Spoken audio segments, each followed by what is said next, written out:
and welcome to the news at NELL. My name is Mike Hawkswell and I'm here to tell you about a new online English conversation course for adults. Now, I'm not a journalist, I'm a language teacher. I have no qualifications or credentials to teach journalism. But we both deal in nouns and verbs, etc., right?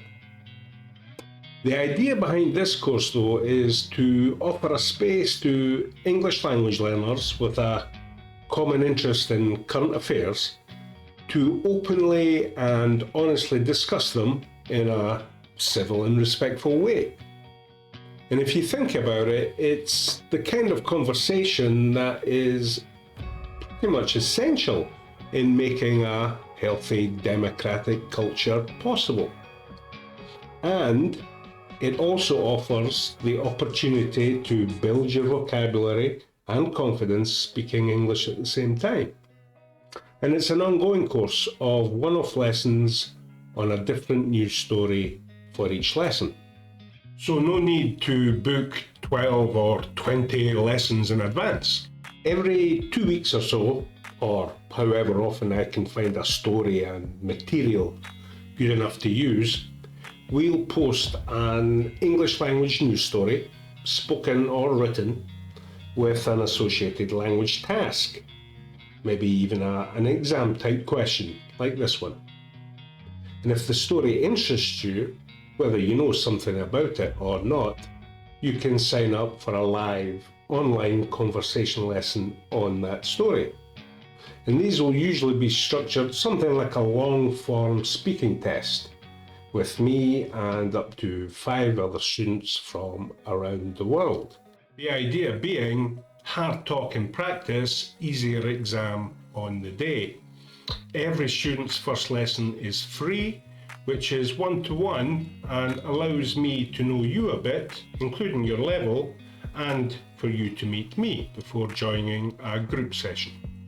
In those, you'll be exposed to the language of forming and discussing arguments, agreeing, disagreeing, speculating, offering opinion and justifying that opinion, and so on.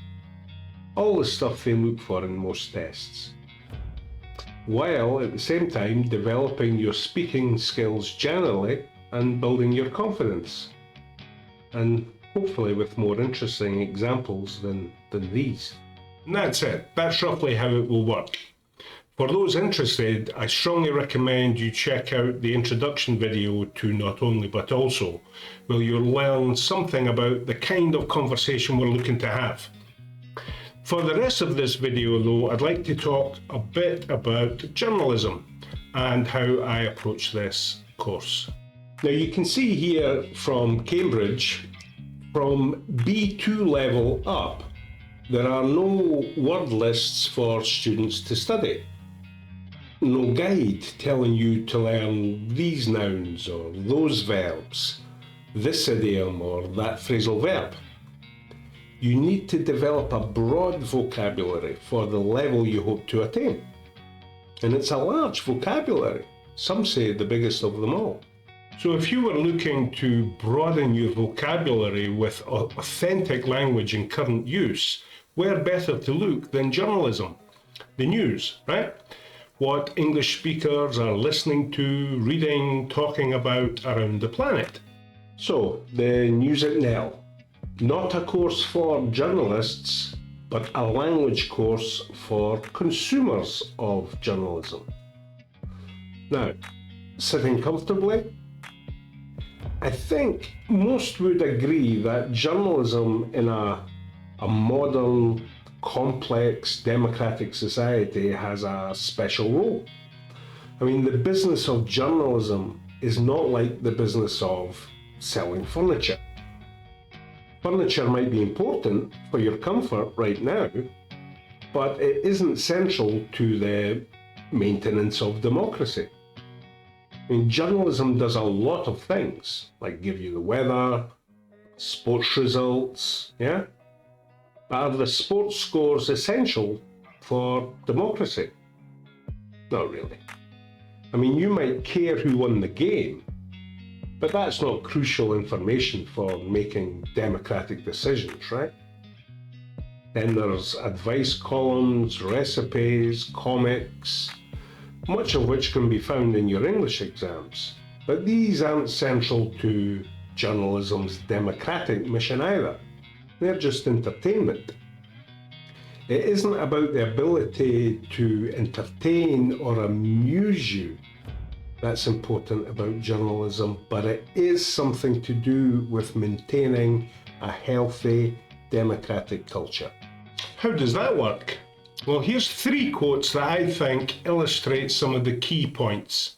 Most people, I think, would agree with this from Bill Kovac, a journalist, academic and writer, formerly with the New York Times, whose work is used in journalism schools.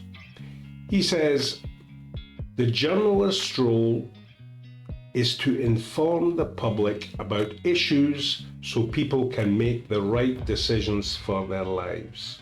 Difficult to argue with that, right? Journalists inform us to help us to make decisions and choices. I mean, few of us have the time or expertise necessary to get all the information on things like foreign policy, domestic policy on our own. There's just way too much. We rely on journalists to give us reliable information, which allows us to make informed decisions affecting our lives in all sorts of ways. So this by Kovac is fairly straightforward, but also it's not very interesting. A more provocative answer might be this from Amira Haas, an internationally respected journalist at the Haaretz newspaper in Israel. She says, "The purpose of journalism is to monitor the centers of power." Very blunt. I'm sure she would agree with Kovac's statement, but for her, the core mission of journalism is to watch the centers of power.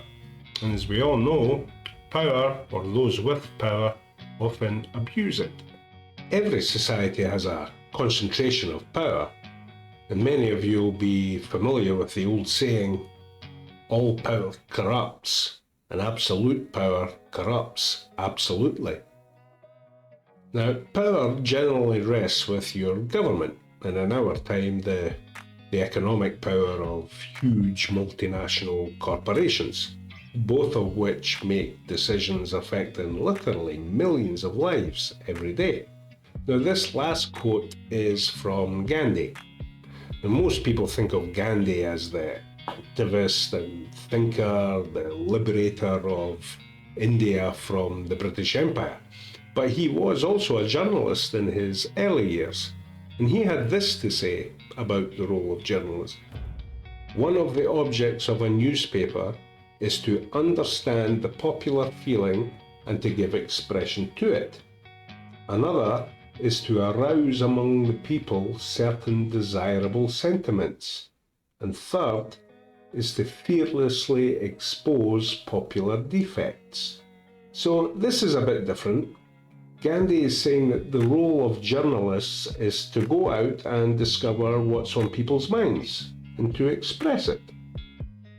Meaning, I think, the newspaper is a means by which people can understand themselves and each other better. And with fearlessly to expose popular defects. It sounds to me like Gandhi is saying journalists should not be afraid to tell people when they are wrong. So these might suggest that the goal of journalism is to be independent from the centers of power and movements. It allows journalists to investigate and interrogate and think in different ways. Now, in our time, news consumers have more choice than ever, right? And some say there are dangers here that allow people to spread something called dangerous disinformation. And there are increasing calls for more and more censorship. And just to be clear, here at NELL, we believe that most adults, emotionally stable adults, are able to determine for themselves what is journalism and what is something else. So this course will look at material from what's sometimes called alternative media, or what I prefer to call independent media.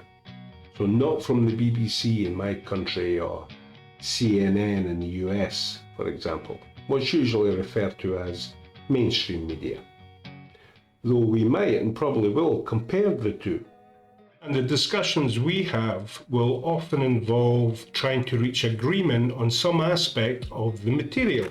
We'll be judging and evaluating it together. So the course aims to offer you the opportunity to safely discuss difficult topics and themes, scrutinize the assumptions and arguments in the stories we look at, form your own arguments, express your own opinions and judgments, using all the language knowledge and skills you need and examiners look for. So be prepared to hear and read things you don't agree with, and to do so in a respectful and civil manner. You're able to do that, right? And that's very important because as you can see in this example, a story from Glenn Greenwald, who's a Pulitzer Prize winner for those who don't know the name. And it's on the topic of war in Europe. And as he says, there's no stronger an emotive topic than war, which makes the need for civil discourse all the more paramount. And that's it. You can register at nellenglish.com for alerts to new stories and lessons as they come online. And who knows, maybe we'll chat later. Thanks for listening. Bye for now.